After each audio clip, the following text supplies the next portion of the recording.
kushangaza.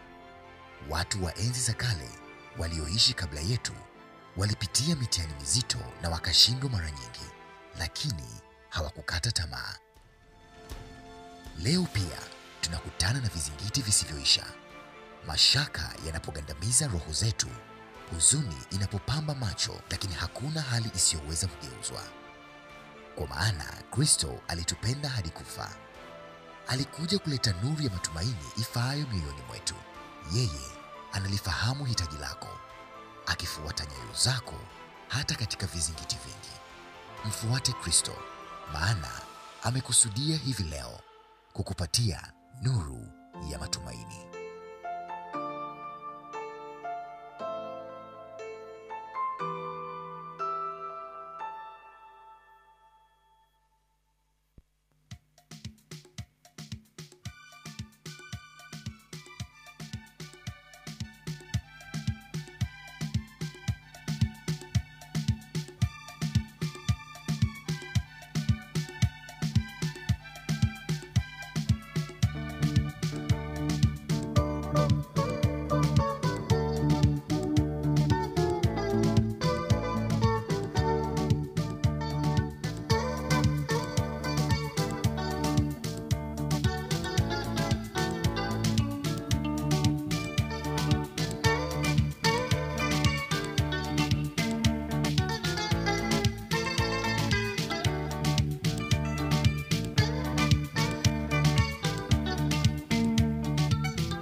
vitakuwepo katika mji ule, ni mji wa pekee ulioandaliwa.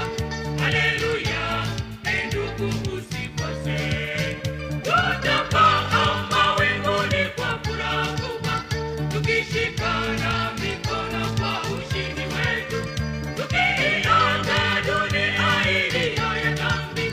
Heri twaenda zetu mbinguni. Tutapaa mawinguni kwa furaha kubwa, tukishikana mikono kwa ushindi wetu, tukiiaga dunia iliyo ya dhambi. Heri twaenda zetu mbinguni.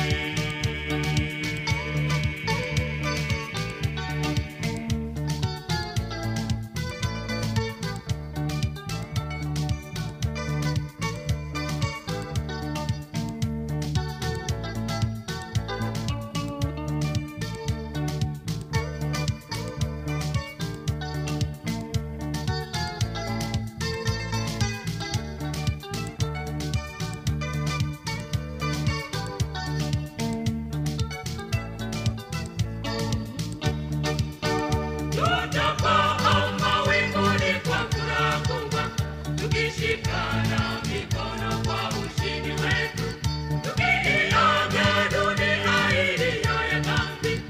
Heri twaenda zetu mbinguni.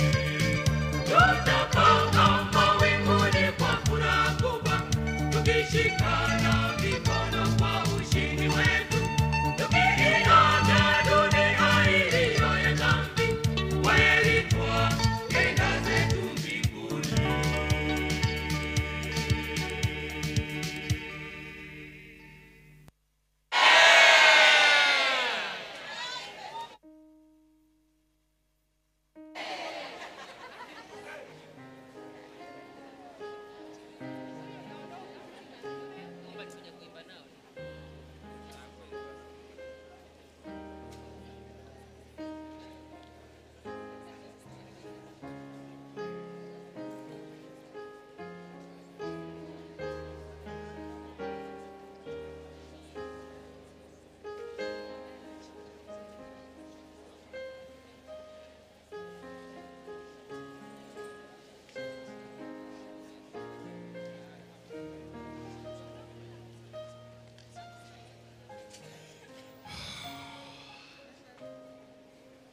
Bwana asifiwe. Bwana asifiwe. Darnet Event 2025. Nuru ya matumaini. Amina, amina, amina, amina, amina. Mnafurahi vile mimi nimefurahi kweli? Mnafurahi kwa nini?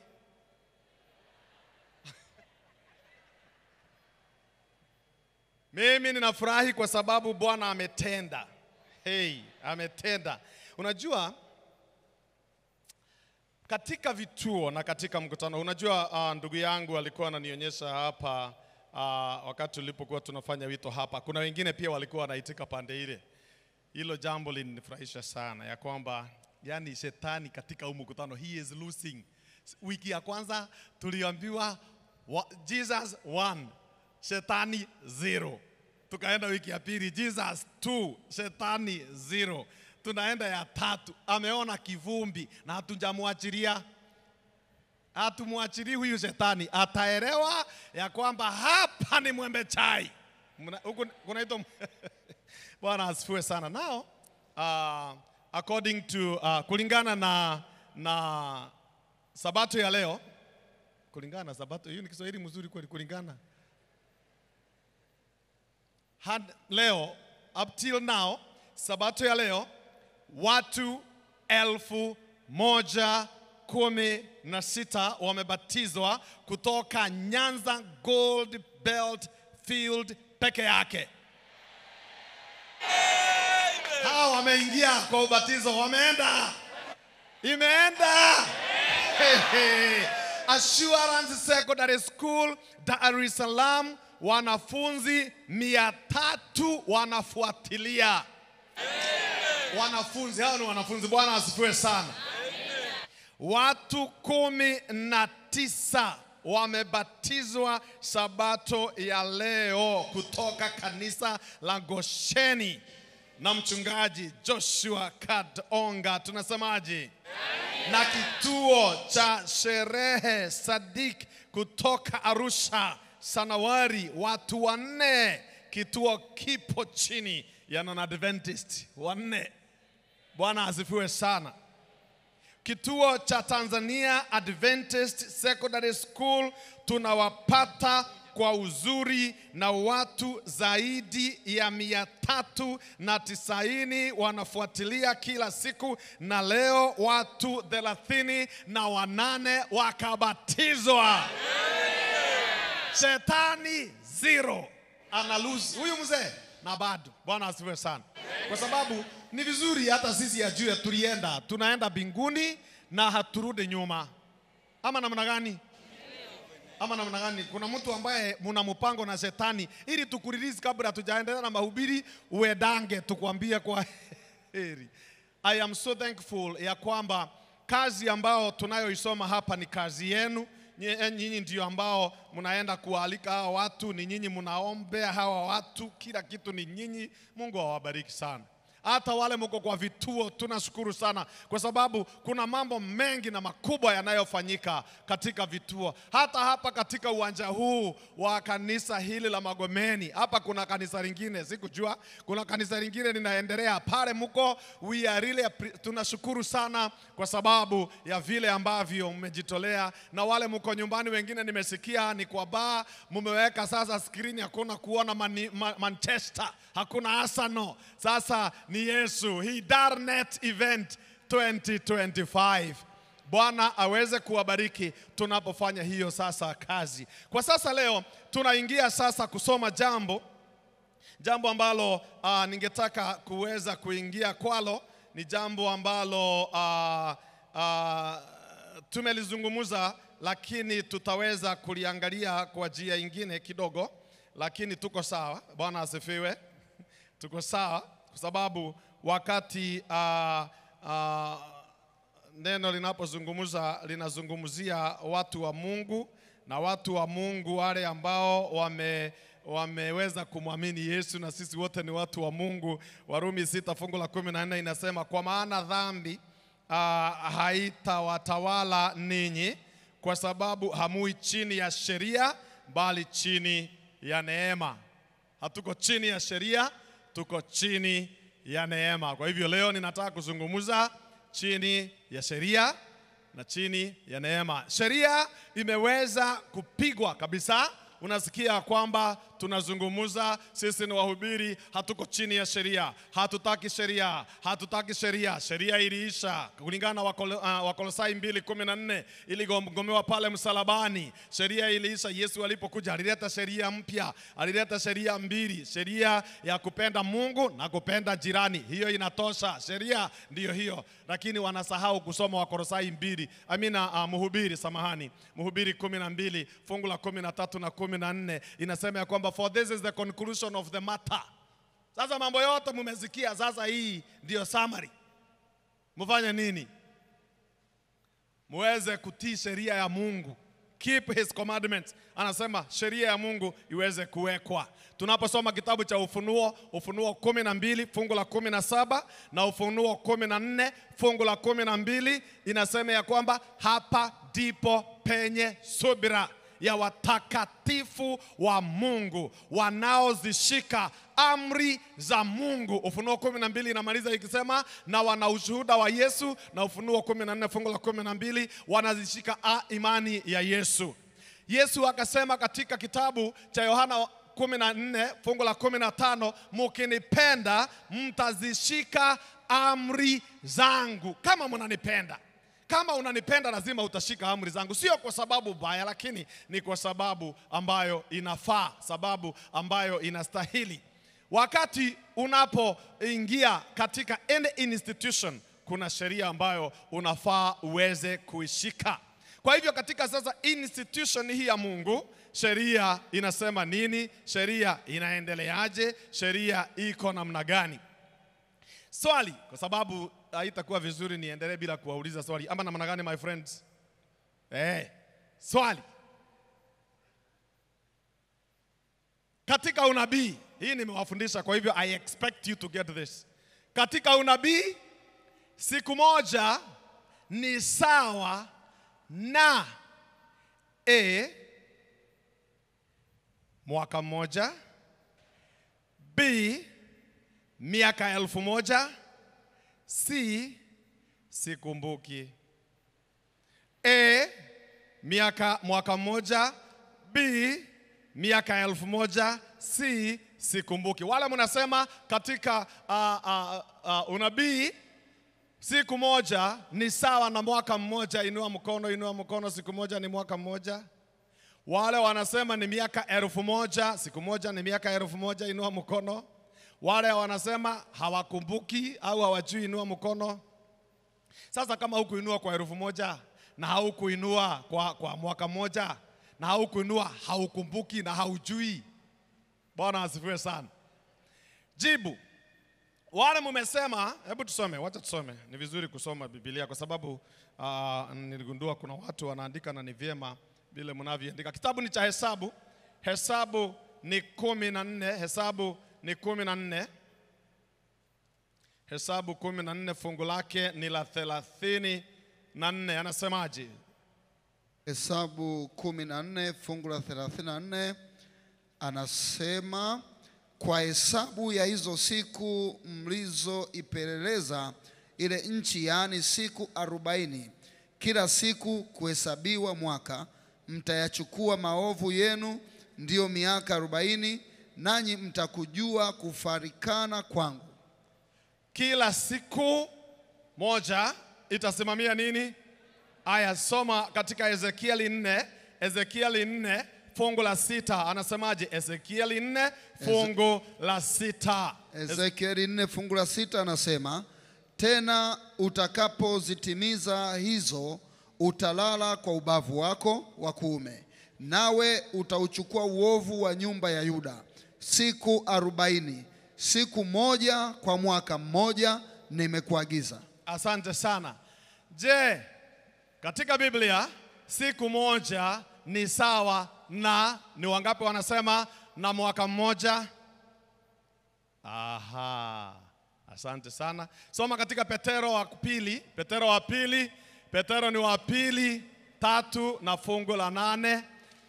Petro wa pili 3 na lile fungu la 8, Biblia inasema, sikia, lakini wapenzi, msilisahau neno hili kwamba kwa Bwana siku moja ni kama miaka 1000 na miaka 1000 ni kama siku moja. Amen. Wangapi wanasema si hapa mmechanganyikiwa vizuri tu leo? Yaani huyu mchungaji ametuchanganya. Na Bwana asifiwe sana. Kwa sababu tumesikia. Sasa swali ni hili, tutafuata lipi? Pastor umetufundisha na tumesoma ya kwamba ni kweli, ni Biblia inasema siku moja mwaka. Hiyo tumesoma, hakuna takshishi, hakuna swali. Lakini pia ni Biblia imesema siku miaka 1000. Tunaposoma hapo tutasema nini? Msichanganyikiwe. Unabii siku mwaka, huo ni unabii. Na Biblia inasema ni Mungu anaongea, anasema kwenu ninyi siku moja mwaka mmoja. Kwenu ninyi, si kwa Mungu. Kwenu nyinyi, Mungu anaongea, anasema kwenu ninyi mkihesabu kwa unabii siku moja ni mwaka mmoja. Kwangu mimi siku moja ni miaka 1000 na miaka 1000 ni sawa na siku moja. Mpaka hapo tuko pamoja? Kwenu mwaka ni siku, kwangu mwaka au siku, anasema siku ni miaka 1000. Ukiongea na mtoto wako anaweza kuambia, mam, unakumbuka zamani tulipokuwa na mahubiri pale kanisa Mwembe Chai, kuna pastor alikuja anaitwa Pastor Munene, hiyo ni next year. Kana kwambia zamani, unasema si ni last year. Wazee wengine hapa ukiwaambia ya kwamba unajua hii kanisa limekaa hapa sana, kuna wengine anakuambia kwamba hii hata ikijengwa si tumeona. Hii Dar es Salaam hii manyumba yote ikijengwa hii Hapa kuna wakati ya kukuwa na manyumba, hapa ilikuwa ni mzito hapa. Hapa tulikuwa tunapitia kajia kengine. Wewe unaona ni zamani, lakini mzee mwingine anakuambia si ni juzi tu. Wewe unakuja unaambia mchungaji Lekudayo hapa nimefanya kazi miaka, anakuambia si ni mimi nilikuajiri kazi, si ni jana tu. Si ni jana tu. Hivyo ndivyo kwa wewe wakati unapotembea katoto kakisema tunaenda pa ile mlango wasema tutafika huko, mimi naona ni mbali sana. Unashangaa ni wapi mbali? Sababu ni mawazo ya mtoto. Wakati Mungu anapozungumzia kwamba kwake siku moja ni kama miaka 1000, tukiuliza saa hii Yesu tangu aende mbinguni amemaliza kama miaka mingapi? 1000 ngapi? Is it 2000? Si ndio? 2000. Ukiuliza Yesu, saa hii ukutana na Yesu huko Jerusalem wakitembea, umuulize by the way Yesu, ulikuja huko mbinguni lini? Atakwambia ni jana. Ni kama ni jana juzi. Huyo ni Yesu. Yake hiyo miaka 1000 nilitoka tu huko jana. Ndio unaona Yesu akiongea kurudi anasema ninakuja upesi. Nakuja upesi. Nakuja saa hii. Kwako ni miaka 1000, yeye anasema ninakuja kesho. Kesho ndio ninakuja. Kumbe hiyo kesho yake ni miaka 1000. So to him, because he is not limited kwa time. Yesu huwezi ukamweka kwa time. Yeye hana hiyo time yako ati miaka 1000, tangu aumbe dunia ni miaka 6000. Yeye anasema ni jana tu. Aliumba hii dunia siku 6 iliyopita. Hiyo ni miaka 6000 kwa Mungu. So to him, hiyo unaona ni miaka mingi, kwake ni kama 1000. Na hiyo miaka 1000 kwake ni kama siku moja. Mnaelewa? Lakini akija sasa kwa unabii, anasema yeye hana unabii. Kwa Mungu kuna vitu hana. Mungu hana unabii. Ati Mungu anasoma unabii, hiyo hakuna. Sababu yeye ndiye unabii. Yeye ndiye hana time. Ukienda mbinguni wale mtaenda, wale tutaenda samahani. Wale tunaenda mbinguni, wacha nikwambie kitu utaacha hapa duniani. Hii, unaona vile tunapenda hii Biblia? Hatupeleki Biblia mbinguni. Amen. Hatutaenda na Bible. Ukibeba utaulizwa ni ya nini? Unajua kama tuseme rafiki yako anaishi mbali. Ukimmiss unaangalia picha zake. Tuseme mimi nimekuwa rafiki yako. Sasa nikienda unaangalia picha, tulipigwa hapa na mchungaji Munene, picha sawa. Alafu nirudi hapa, nije na nimekuja kwako daktari. Alafu nione unaenda kwa album, unataka uone pastor. Unajua nimekumisi sana. Urudi kwa album. Sio itanionyesha uko na kasoro kwa hiyo kichwa yako. Yaani wewe niko hapa, alafu unakuja na album uone picha si niko hapa. Sasa ni ya nini unaenda kuona picha ati unarudi kwa gallery? Si niko hapa. Wakati tukienda mbinguni, hii Biblia, by the way, this is a story of 2 cities. Hii kitabu kinatuelezea ni hadithi ya 2 miji miwili. Mji wa Yerusalemu na mji wa Jerusalem. Na ni story of a one man ambaye ni Yesu. Hii kitabu kina reveal Yesu ni nani. Hiki tunasoma inaitwa B-I-B-L-E. Bible. B-I-B-L-E. Basic instructions before leaving earth. Basic instructions before leaving this earth. Kwa hivyo inatuelezea, Biblia inatuleta kwa Yesu, inamfunua Yesu kwetu. Atakaporudi, hautaenda kusoma Biblia umuelewe, ni yeye atakuwa anaongea na wewe. Yesu, wakati Yesu atakuja, safari ya mbinguni ambayo nitawaelezea Sabato Mungu akitujalia, tukipanda tutakuwa wote wajinga tu vizuri, maana hatuelewi kitu na tumekaa kama wageni wa heshima. Malaika wanaimba, gari linaimba, tunasikia sifa, tunaangalia ni kushangaa tu. Alafu Yesu atatuhadithia hadithi ya ukombozi. He will be the speaker. Unafikiri kwa hiyo gari ati Yesu atasema Pastor Munene njoo uhubiri? Uhubiri nini? Unafikiri wanakwaya wataambiwa imbeni wimbo ati tutapa? Hakuna kwaya itaimba wakati huo, ni ya malaika. Hakuna mhubiri mwingine, ni Yesu. Yeye. Imagine Yesu mwenyewe akielezea kitu, alafu wewe unasema hebu niangalia katika Mathayo vile inasema kuhusu. Kwa hivyo tukienda mbinguni hatubebi Biblia. Biblia ni ya hapa. Tukijua na Yesu akirudi ndiye huyo. Miaka 1000 tutaona Yesu. Tutaishi na yeye. Ukiwa na swali unamuuliza hapo pap. Alafu tutakalia meza ya kioo. Kama unamtaka uko hapa, ukitaka kuniona ni hapo tu, unafinya unanina pia. Tuko wengi lakini tutafinya tu vitu unaniona. Ukitaka kuona Musa una dial Moses shows up. Hey, I'm going ahead of myself. Sasa wakati tunapoangalia ule unabii huo ni wetu, lakini kwake Mungu hayuko kwa wakati. Yeye hayuko kwa wakati. Wakati ni wetu. Hutakutana na Mungu amevaa saa for what?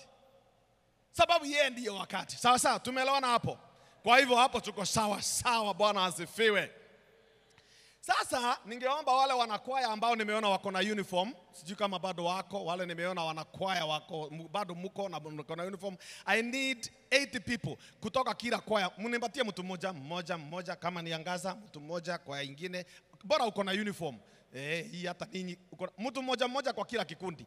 Wakikosa nitawaonyesha vile tutafanya. Hapa nimepata mmoja, simama hapo. Wakija watasimama nyuma yako. Simama. Nimewapata wawili hapo. Watatu wamekuja. Msitoke kwa kwaya moja, muje tofauti. Hiyo ni kwa moja, wawili, hao ni watatu, hao ni wanne. Kuja padi 6, 7, mwingine mmoja. Kuja. Nani yako hapa? Hii ni kwa hakuna mwingine? Hao ni wangapi? Yaani hata kupata watu 7 kwa hii kanisa ni hivyo ndivyo iko. How many are they? Wamefika, mnaona kama wamefika 8? Tuko 8, sawa?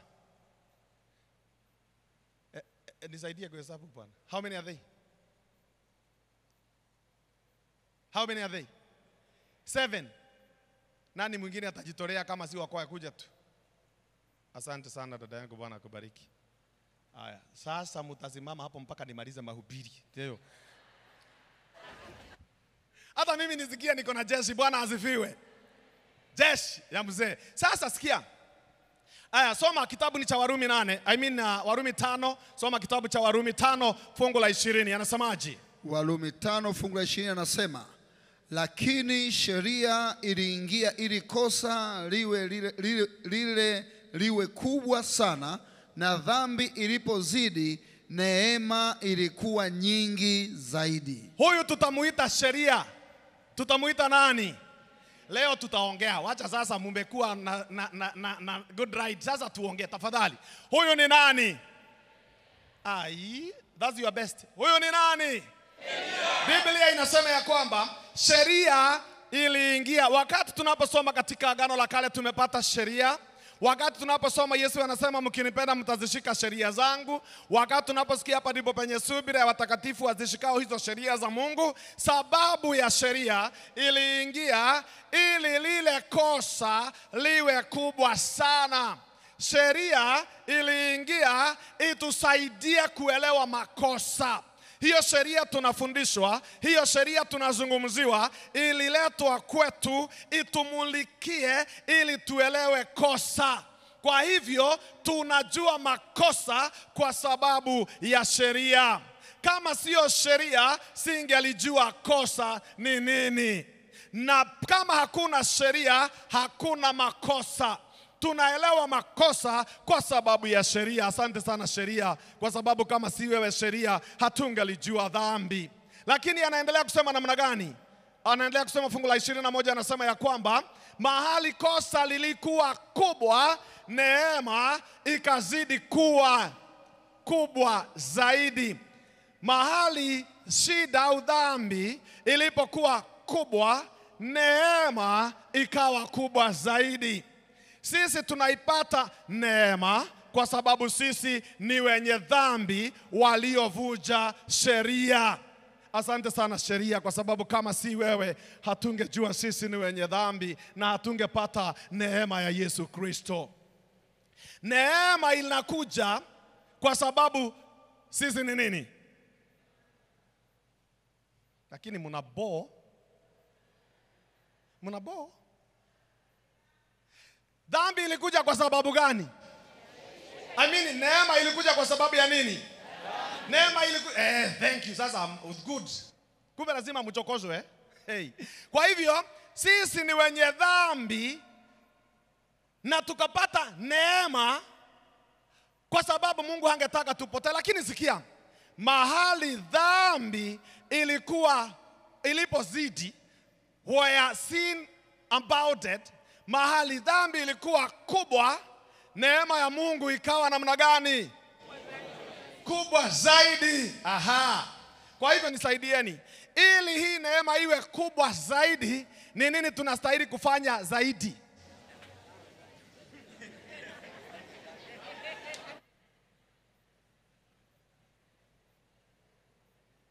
Ili Biblia, hebu soma tena hiyo fungu ya 21. Warumi 5 fungu lile la 20 anasema, lakini sheria iliingia ili kosa lile liwe kubwa sana, na dhambi ilipozidi neema ilikuwa nyingi zaidi. 21, ili kwamba kama vile hiyo yatosha hiyo. Sasa wewe kwa sababu uko na microphone, wewe ndio utatusaidia kujibu kwa niaba ya watu. Utanisaidia. Haya, wewe nikiuliza unajibu na wengine wana join, sawa sawa. Sheria ilikuja ili nini? Ionekane dhambi. Na mahali dhambi ilipopatikana, nini ilipatikana? Neema. Na mahali dhambi ilizidi, ni nini ilikuwa zaidi? Neema ilikuwa nyingi zaidi. Na dhambi ikiwa ndogo, neema inakuwa namna gani? Ndogo. Ni ndogo, kwa sababu kama inazidi nayo hii hebu niwaambie, hii ni kama mama mjamzito. Mniruhusu tu nitumie huo mfano. Mama akiwa mjamzito, mwezi mmoja huoni kitu. Kuna kitu unaona, lakini atakwambia yeye anaelewa hapa iko maneno. Alafu wakati mtoto wako miezi 4 unaona kitu. Akifika miezi 7, tumbo ya mama iko namna gani? Iko namna gani? Mumeshaona mama mjamzito kweli hapa Dar es Salaam? Tumbo yake inakuwa namna gani?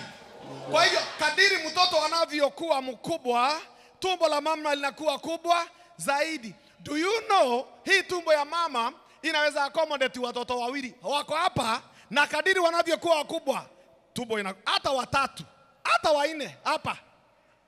Na vile inakuwa kubwa hata anashindwa kutembea, lakini yako tu utaona mkono iko nyuma, tumbo iko mbele. Ameenda tu. Hata kutema mate anatema kwa upande. But guess what? Hakuna wakati ambako watoto hawa watakuwa wakubwa wazidi tumbo ya mama. Never. Hata wakiwa wakubwa watakuwa yake ina accommodate. Hakuna siku utakutana na mama uone kama mtoto mkono imechomoka iko nje, kule kumekosa kutosheka, kama mkono iko nje, unauliza mama ni nini? Ati tumbo imekuwa dogo, mtoto amekuwa mkubwa. Never. It cannot be. Ni kama baiskeli vile unaweka pumzi. By the way, unaweka pumzi kwa nini? Unaweka wapi? Where? Kwa tube. Na kadiri tube inaendelea kuwa kubwa, tire nayo inaendelea kuwafanya nini? Kuwa kubwa zaidi. Mnanielewa? Sasa hapa anaposema ya kwamba dhambi inaendelea kubwa, ni kweli. Neema ya Mungu inaendelea kuwa kubwa zaidi. Ukifanya dhambi nyingi, neema inakuwa nyingi. Ili sasa uweze kupata neema nyingi, unafaa kufanya nini? Kufanya dhambi nyingi. Sasa mnacheka, si ni Biblia? Hebu soma 6, soma hii Warumi 6 fungu la kwanza haraka. Warumi 6 fungu la kwanza anasema, tuseme nini basi? Tudumu katika dhambi ili neema izidi kuwa nyingi? Hasha. Goja sasa. Tuseme nini? Sasa ni tuendelee kufanya dhambi ili neema iwe kubwa zaidi. So that was the argument. Mnanielewa? That's the argument. Kumbe mmefikiri vile nimesema ya kwamba mfanye dhambi nyingi neema iwe zaidi. That was the argument. Then Paulo anasema namna gani? La hasha. Tunaelewana? Hatutaendelea kufanya dhambi ili neema iwe nyingi zaidi. Kwa nini? Kwa sababu neema ya Mungu itakuja. Ufanye dhambi, usifanye dhambi, neema ya Mungu iko available. Kila Paulo anataka kuleta hapa, anataka kusema hivi. Anasema ya kwamba there is no way, let me say this in English first. There is no way a sinner will sin and overcome or supersede the grace of God. Because your sins are like a grain of sand in the ocean of God's grace. Hakuna wakati mwenye dhambi atafanya dhambi ziwe kiasi gani uzidi neema ya Mungu. Ndio anasema hakuna, atafanya zile unataka is okay, but the grace of God already is covering you. Neema ya Mungu, hakuna mwenye dhambi atasema Mungu neema yako haikutosha. Anasema kadiri hizi dhambi zinaendelea kujulikana, kuonekana, kueleweka, nayo neema ya Mungu iko nyingi. Make use of it. Wale watu watakaopotea milele, wale ambao watakaoenda jehanamu, sio wale watu hawakuwa na neema ya Mungu. No, they were covered in the grace of God. Lakini wakakwama hapa. Unapoelewa dhambi, lazima uje hapa sasa. Lazima uje hapa. Sababu haukwami pale. Neema inakuja kufunika hizi dhambi, na zikiwa nyingi anakufunika. Now the question is, ni lini Mungu atasema sikusamehei dhambi zako, I'm not forgiving you? When will God stop? Ila nimesema kwa Kiingereza, nimesema ya kwamba dhambi ambazo tunazozitenda ni kama grain of sand, ni kama chembe ya mchanga katika bahari ya neema ya Mungu. Yaani bahari ndio neema, dhambi zako ni ndogo sana. Mungu anakuangalia, anashindwa unapotea. Hizo unafikiri ni nyingi, neema yake ni nyingi zaidi. That's what you're saying. Neema yake ni zaidi ya hizo dhambi zako. Sasa wakati anapozungumzia hii neema, anasema nini? Katika kitabu cha Waefeso, tusome Waefeso 2 fungu la 5 na usome fungu la 8. Anasema namna gani? Waefeso 2 fungu la 5 na fungu la 8. Anasemaje? Waefeso 2 fungu la 5 mpaka 8. Fungu la 5 na la 8. Hata wakati ule tulipokuwa wafu kwa sababu ya makosa yetu, alituuisha pamoja na Kristo, yaani tumeokolewa kwa neema. Fungu la 8.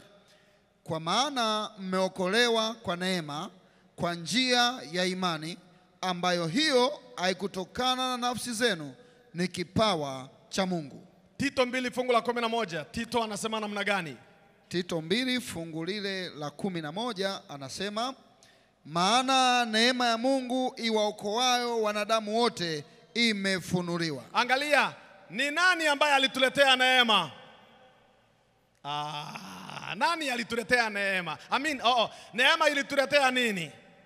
Wokovu. Bwana asifiwe. Mumeokolewa kwa neema. Mumeokolewa kwa neema. Huu ni wokovu, ndio tunasema nimeokoka. Kuokoka nililetewa na neema, ambaye alikuja kwa sababu mimi ni mwenye dhambi, aliyevunja nini? Sheria. Bwana asifiwe sana. Sasa tunahubiri na nyinyi mko tayari sawa sawa? Wokovu alikuja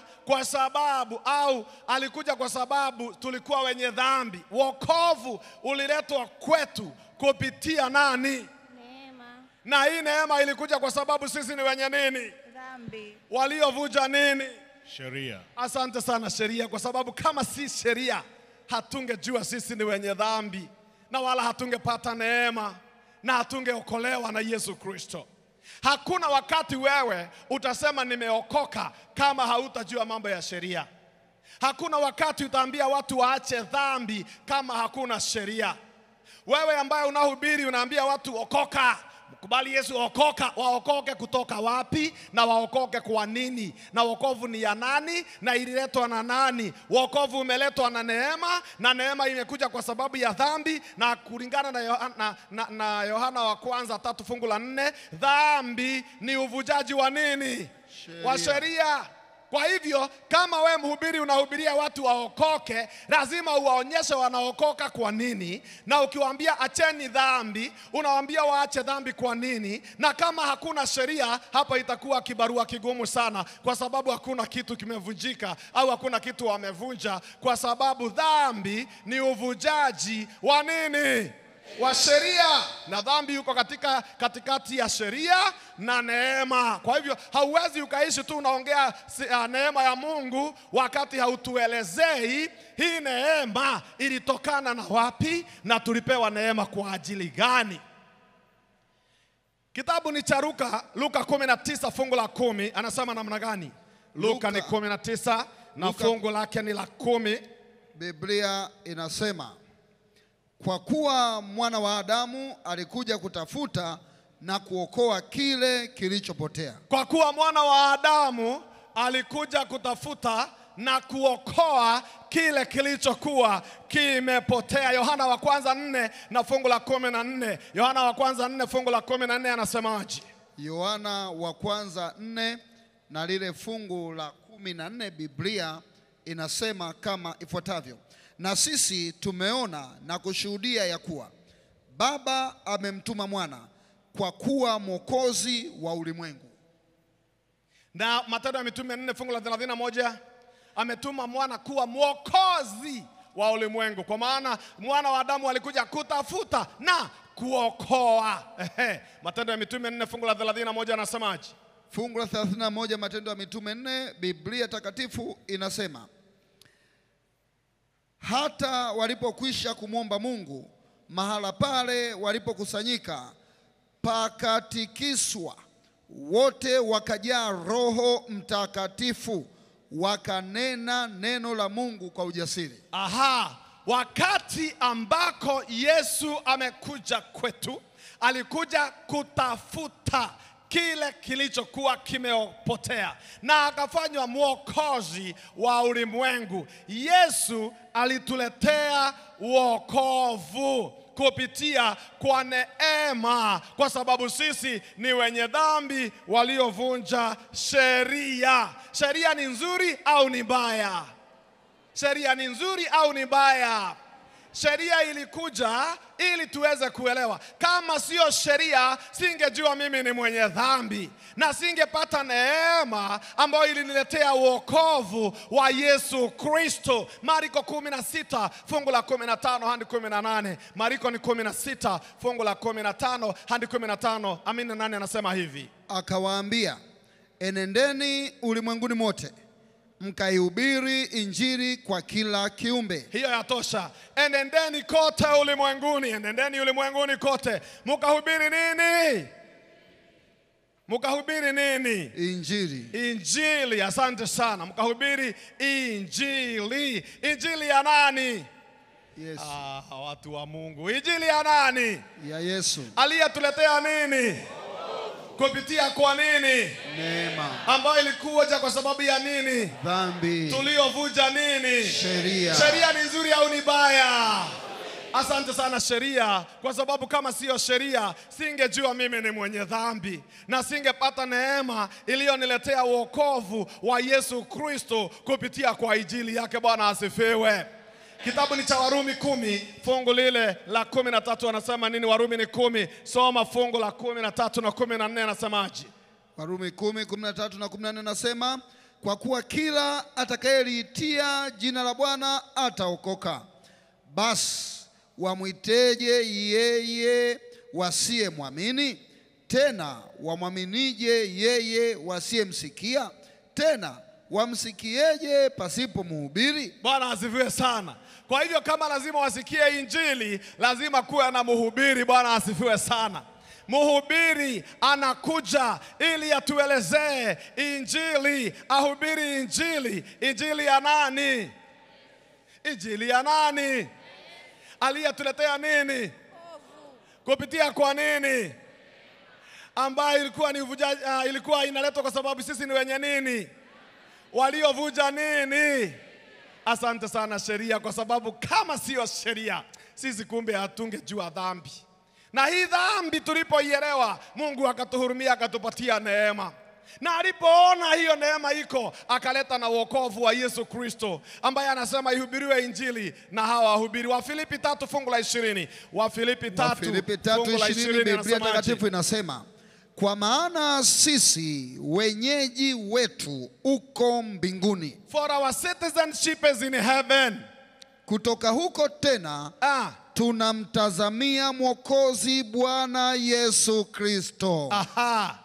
Kwa hivyo sisi wenyeji wetu, our citizenship. Anapozungumzia kuhusu citizenship, ukisoma wa Efeso 2, anazungumzia kwamba sisi tulikuwa wageni. Sisi ni wapitaji, tulikuwa Wayunani, hatukuwa kwa Israeli. Lakini kupitia kwa kifo cha Yesu Kristo tukapewa kibali na tukawa na wenyeji, tukapata citizenship. Sisi tumeingizwa, tulikuwa kweli nje, lakini tumeingizwa, na vile tumeingizwa katika uokovu, tumeingizwa tukijua hakika hapa duniani sisi ni wapitaji, na sisi ni wapitaji kwa sababu kwetu ni wapi? Kwetu ni wapi? Ni mbinguni. Ni wangapi wanaenda mbinguni hapa? Wale mnaenda mbinguni. Ni wangapi wanaenda mbinguni hapa? Sisi sote tunaenda mbinguni. Asante sana. Ndio unaona amekuja smiling. Wengine hakuna mtu alikuja na smile. Ni mbingu peke yake, hata yanasikia tuende tu nyumbani. Bwana asifiwe. Darnet Event 2025. Kila kinafanya tunazumbuka hapa, tunang'ang'ana hapa duniani, si kwa sababu nyingine, lakini ni kwa sababu tunataka kwenda wapi? Ni kwa sababu tunataka kwenda wapi? Mbinguni. Huko ndiko wenyeji wetu huko. Ndio Yesu akasema katika Yohana 14 fungu la kwanza, la pili na la tatu, akasema msifadhaike mioyoni mwenu, mnamwamini Baba, si ndio? Alafu akasema namna gani? Fungu la tatu anasema namna gani? Fungu la tatu anasema basi mimi nikienda na kuandalia mahali, nitakuja tena niwakaribishe kwangu, ili nilipo mimi nanyi muwepo. Those are nice words. Ili mahali nilipo ni mbinguni. Kama hauna taarifa, ni mbinguni. Hapa hatumalizii kazi yetu hapa. Sisi kuna mahali tunaenda. Hata mkituona tuko hapa, kuna kule tunaenda. Hapa ni kupita tu tunapitia. Lakini kuna kwetu, petu pazuri kule mbinguni. Hakuna chandarua. Huko ndio kwetu na hakuna hata malaria. Bwana asifiwe sana. Tunaenda huko. Hapo ndio tunaimba wimbo namba 180. Pana mahali pazuri mno, na tunapaona kwa mbali sana. Waebrania 11 fungu la 24 anasema waliona hiyo mibaraka, waliona hizo ahadi kwa umbali, lakini hawakukata tamaa. Wanajua wanaenda, na Yesu akasema nimeenda kuwaandalia makao, na nikimaliza nitarudi. Huko kunaitwa mbinguni. Wale wataenda mbinguni ni wale wamesikia mhubiri akihubiri injili ya Yesu Kristo aliyetuokoa kupitia kwa neema, kwani sisi ni wenye dhambi waliovunja sheria. Hakuna sheria, hakuna mbingu. Bwana asifiwe. Kwa hivyo wakati ambako tunaposikia kwamba tuache dhambi na maisha mabaya, inatujulisha ya kwamba hakika kuna kule ambako ni kwetu, kuna kwetu. Lakini lazima tuweze kushika zile sheria. Unasikia wahubiri wengi, badala ya kuweka hiyo sheria, badala ya kuhubiri hiyo sheria, wao wanaataki sheria. Lakini nikwambie, Mungu anasema ya kwamba watu wake watazishika sheria, watu wake watashika amri za Yesu, watu wake watajua ya kwamba sheria ni yake, na sheria inatuonyesha dhambi, na dhambi inafanya tupate neema, na neema inatuletea uokovu, na uokovu huu ni uokovu wa Yesu Kristo, na huyu anapatikana katika injili ambayo tunahubiriwa na mhubiri. Na ukiendea na ile Warumi inasema naye mhubiri atahubirije kama hajatumwa? Unashangaa ya kwamba makanisa mengi tumefikia wakati hatutaki sheria kabisa. Hatutaki sheria. Tunakuja tunaangalia sheria, tunasema sisi hatutaki sheria, sisi hatuko chini ya sheria, tuko chini ya neema. Hatuna sheria na hatutaki sheria, sisi tuko sawa. Hatutaki sheria, lakini unasikia tena nakwambia wacha dhambi. Wacha, unaacha dhambi gani? Ni nini? Kama hakuna sheria, hakuna nini? Kama hakuna sheria, hakuna nini? Hakuna dhambi. Kwa hivyo wewe mhubiri, kama unahubiri hakuna sheria, wachana na kanisa, wachana na mahubiri, kwa sababu kama hakuna sheria, hakuna dhambi. Unalemea watu yako kuwaambia waache dhambi, na wanashangaa dhambi namba gani? Hata ukienda kotini unasomewa na hakimu, anakuambia umevunja kulingana na kitengo cha sheria namba fulani. Lazima kuwe kuna namba fulani. Sasa hii dhambi ni namba gani yamevunja? Kama umesahau mhubiri, wacha nikwambie namba ya kwanza inasema nini? Inasema ya kwamba usiwe na mungu mwingine. Mtu akiwa na mungu mwingine amevunja sheria, huyo ni mwenye dhambi. Ya pili inasema usijifanyie sanamu ya kuchonga. Akichonga sanamu anaiabudu, hiyo ni dhambi. Sasa unamwambia umevunja namba 2. Kama ameriita jina la Mungu bure na yeye hajali, unamwambia umevunja namba 3. Hiyo ndio inaitwa dhambi, uvujaji wa sheria. Hiyo kitabu nimekupatia Yohana wa kwanza 3:4. Sin is the transgression of the law. Ya 4, amri inasema ya kwamba, constitution number 4 inasema ya kwamba ikumbuke siku ya Sabato uitakase. Kumbuka. Kwa hivyo usipokumbuka siku ya Sabato na watu wako wasipokumbuka Sabato, waambie mmesahau, na hiyo ni dhambi. Kwa hivyo umevunja number 4. Heshimu baba na mama, wasipoheshimu hiyo ni kuvunja sheria. Hiyo ni amri ya 5. Ya 6 inasema ya kwamba usiue, akiua amevunja sheria. 7, usizini, akizini amevunja sheria. Asiue, akiua amevunja sheria. Ya 9 inasema usimshuhudie jirani yako uongo, akifanya hivyo amevunja sheria. Anasema usitamani, hiyo ni ya 10, akifanya hivyo amevunja sheria. Lazima zote ziandamane. Lakini ukija kwa amri unawaambia haivunji, hakuna sheria na hakuna kabisa sheria, basi watu wako si wenye dhambi. Na kama watu wako sio wenye dhambi, hiyo pia inamaanisha ya kwamba basi hawahitaji nini? Neema. Hawahitaji neema. Kwa hivyo wacha tu kuongea mambo ya neema ya Yesu. Maana Yesu akikukuta ukihubiri mambo ya neema yake na ulikataa sheria zake, atakuuliza wewe, neema hii ilitokana na nini? Kwa hivyo sheria, kwa sababu ya uvujaji wa sheria tunakuwa wenye dhambi. Kama hatuna dhambi, kama hakuna sheria, hatujavunja sheria, kwa hivyo hakuna shida. Angalia vile tumekaa hapa. Mtu akija na kiti hapa vile mumeona mnaangalia, hata kama hamujaambiwa kuna sheria, lakini mtu tu atoke kule ni shemasi apange viti hapa, lakini ziwe zimeangalia na huko, viti yaangalia na huko, mkuta watu wameangalia na huko, si mtamwambia mnaangalia hapo kwa nini? Unafikiri mzee Odero atakuacha tu uangalia na huko na mahubiri yaendelee? Atakwambia pindua hiki kitu, pindua hiki. Huyo ni ma-APA, kuna mchezo. Kanisa iko na mpango na ikaya na mpango. Uwezi ukakuja na kiti ati useme mimi nimefikiria tu niangalia na huko. Hapa hata kama haijaandikwa kuna sheria, na sheria inasema viti yote iangalia mhubiri. Na unakuja na unakaa na unatii. Bwana asifiwe sana. Hakuna kitu hakina sheria. Hata ugali iko na sheria. Ugali huwezi ukawekelea maji baridi na uweke unga alafu tungoje tule hiyo ugali, ndio utaelewa inakuanga na sheria yake. Ugali iko na sheria yake. Sheria ya ugali inasema weka maji jikoni, wacha ichemuke, anza kuweka unga. Kama haitachemuka, hata ushida ukipika hiyo kitu haitaiva, maana umevunja sheria ya ugali.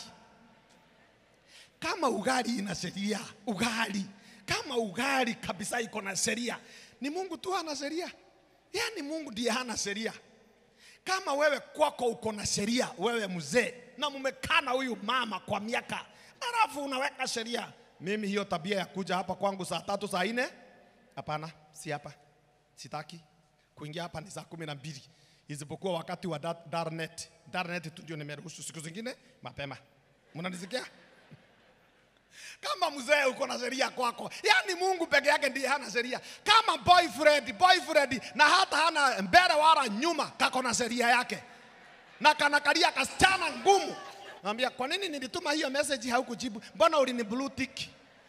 Kakijana hakana mbele wala nyuma na kanawekea msichana pressure. Kasichana kawenyewe kanaanza kuelezea kijana, no you know, unajua huyu Pastor Munene akianza kuhubiri huguzi simu, utapoteza ka point. Sasa ulituma wakati huo. Sasa ukituma kesho kakijana hata na kanaze ni wewe ka boyfriend uko na sheria, ka boyfriend uko na sheria. Yani na unatangaza tu Mungu hana sheria. Yani wewe umepita Mungu yani. Barabara hii iko na sheria zake na ukivunja utashikwa barabara hii. Alafu unasimama unasema kwa watu hakuna sheria. Hawa washiriki wako wakisema pastor maana hakuna sheria, hapa ni kila mtu na mtu yake. Mtu na mtu yake. Hapo ni wale tu wako na roho wataelewa hiyo lugha. Ni mtu na mtu yake. Si utaleta shida. Shetani anataka kutoa sheria zote. Maana wameanza kuwa na hiyo vitu ya swapping. Ukienda YouTube saa hii utaona kuna kanisa liko pale Virginia ambalo wanaenda bila nguo. Unatoka nyumbani na nguo, ukifika hapa kanisani kuna rumu mnatoa nguo zote za karibu na za mbali zote. Alafu enda uiangalie, enda kwa YouTube iandike the Nude Church, Nude Church, N-U-D-E, andika State of Virginia. Utaona pastor wao, pastor mzee tu, tumbo imefika asubuhi. Unaona ndiye anahubiri hapo. Hakuna kitu, hakuna kitu. Naked kama pale kwa Adam. Na ni kanisa is picking up, iko na millions watu.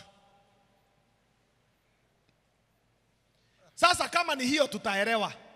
Lakini kama umeamini Yesu Kristo, alafu unaongea mambo ya sheria, hakuna wakati hata wewe mchungaji utakubalia kwako kanisa kuwe na kanisa kama hakuna sheria. Hakuna nchi haina constitution. Hakuna idara haina sheria. Hata watoto wadogo kwa daraja chini sana wako na sheria. Wakati ule umetoa sheria, elewa hivi, wanaendanga watatu. Sheria ikitoka, dhambi inatoka na neema imeenda.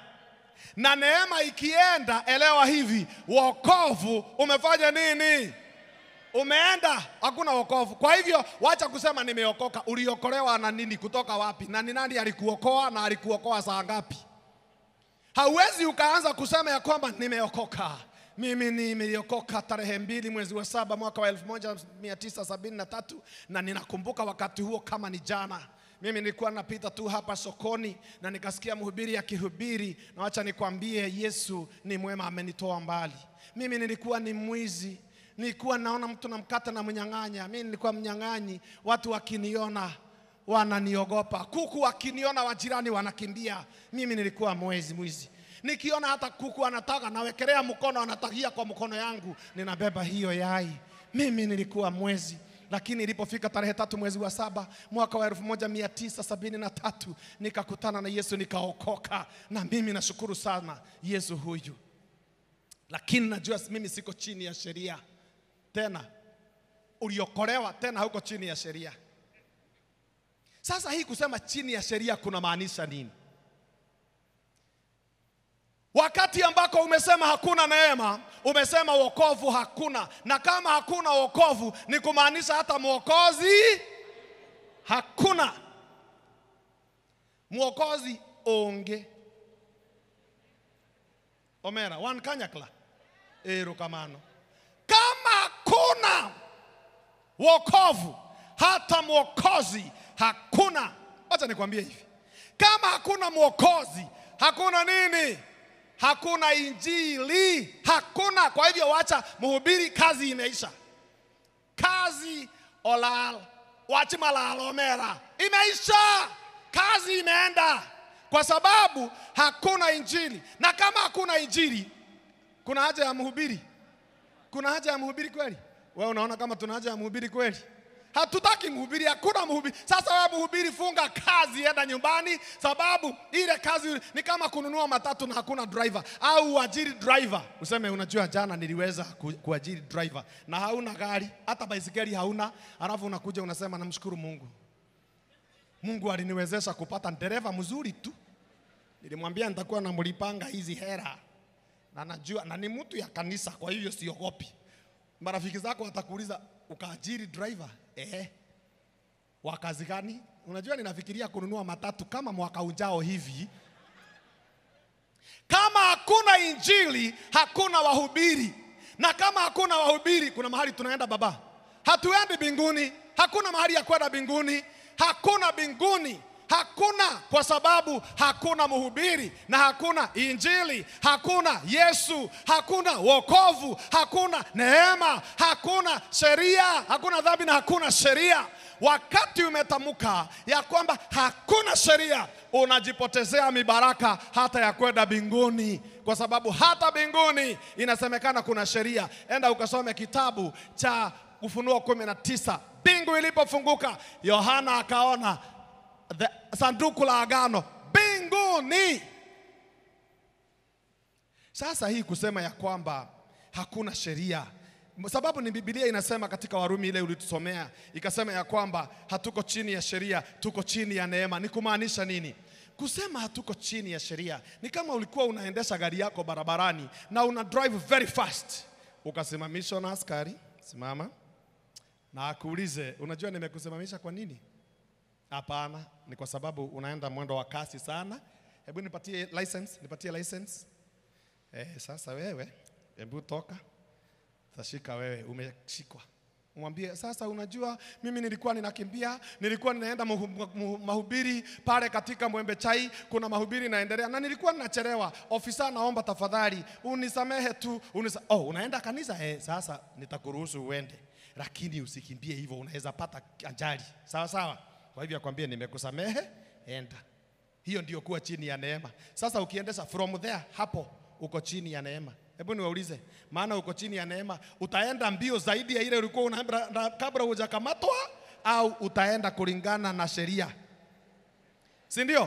Kulingana na sheria, maana uko chini ya neema. Unaendesha hii gari yako chini under the grace ya huyo askari. Hiyo ndio kuwa chini ya sheria. Kwa nini kina mama mnafuria mabwana zenu nguo? Ni mama gani atanijibu hii swali? Mama gani yako na ushujaa kuniambia kwa nini unafua au kupikia bwana yako? Unampikia kwa nini? Asikufukuze. Ni kwa nini? Kai.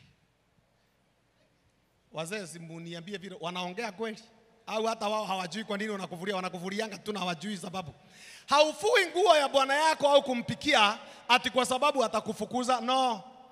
Unafua kwa sababu unampenda. Si ndio? Haufui kwa sababu atakufukuza. Ni kwa sababu unampenda. Angalia wakati mmekosana na umekasirika, uniambie kama unapikanga hiyo nyumba. Wengine wanapika wale wamekomaa vizuri, lakini kuna wengine especially wa siku hizi, ndoa ya siku hizi. Ndoa ya siku hizi vijana ninawaombea sana. Kwa sababu siku hizi utamkasirisha kwambia hata utajipikia. Na hakuna kitu utafanya. Utaenda siendi. Utakuta amepika, amekula na kweli akaosha vyombo. Umemkasirisha na ulimkasirisha jana, yake haijaisha, utapata. Amekasirika. Alafu ukienda katika ofisi kuu kulifungangwa kitambo, unajaribu kuomba, anakuambia mimi nilikuitisha 200 peke yake ukaninyima. Ni sawa, uko na nguvu kwa sababu ya pesa. Na mimi utaelewa kuna ofisi nyingine na mimi ni manager. Sasa nguvu zote utakaa. Lakini babe, hizi ni wiki 2 bado. Ile 200 bado. Unaenda lakini si ni mwezi mmoja sasa. Bado. Utaenda miezi 3. Unaona kanisa kwetu tunakuranga Pasaka baada ya miezi 3. Hata wewe Pasaka utakula baada ya miezi 3. Ile makosa ulikatana 200 baba, utakunywa. Na hata haongei na wewe. Na unajua mama, hata kama utafunga, usifunge ofisi zote, usifunge yote. Sasa wewe unafunga ya kaskazini na ya kusini, yote umefunga. Yaani si hata ufungulie, unasema amenizoea. Hao ni waziku hizi. Amenizoea. Utafanya nini? Unasumbua. Mimi utanisumbua. Na siendi, sihami, utaenda unipate hapa. Siendi. Paka unatoa the line.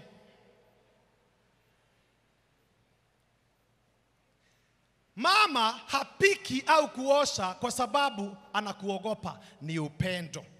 Naye Yesu, hatuko na Yesu na hatutii amri za Yesu ati kwa sababu tunamuogopa, lakini ni kwa sababu alitupenda akatufia msalabani kwa sababu ya neema yake. So tunaishi chini ya neema ya Yesu. Kwa sababu tuko chini ya neema ya Yesu, basi sheria ni rafiki yetu kwa sababu ni ya Yesu. Sheria ni ya Yesu aliyetuokoa kwa upendo wake. Wale wako jela, niwaulize ya mwisho, wale wako jela saa hii gerezani, na nyinyi mmekaa hapa, ni nani yako chini ya sheria? Wale wako jela saa hii na wewe umekaa hapa kanisani, nyinyi wawili, ni nani yako chini ya sheria? Ni yule yako jela. Kwa sababu kura anaambiwa saa ya kula. Jua anaambiwa saa ya kuota jua.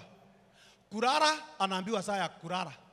Kuamuka anaambiwa saa, ako chini ya sheria kwa kila kitu. Wewe unaweza amuka saa ile unataka, unaweza kula saa ile unataka, unaweza tembea vile unataka, kwa sababu hauko chini ya sheria. Walio chini ya sheria ni wale wamevunja sheria, lakini wale hawajavunja sheria, hata ukiona askari hautakimbia. Saa hii uende uimbe pale kwa duka fulani, alafu unje ujifiche hapa kwa mkutano, askari yawe anakuja mkutano maana aliyeko na wainjilisti, ukimuona utaishia. Sababu uko chini ya sheria. Wavujaji wa sheria ndio wako chini ya sheria. Sisi hatuko chini ya sheria, tuko chini ya neema ya Yesu Kristo. Bwana aweze kuwabariki. Hebu tusimame tuombe sasa.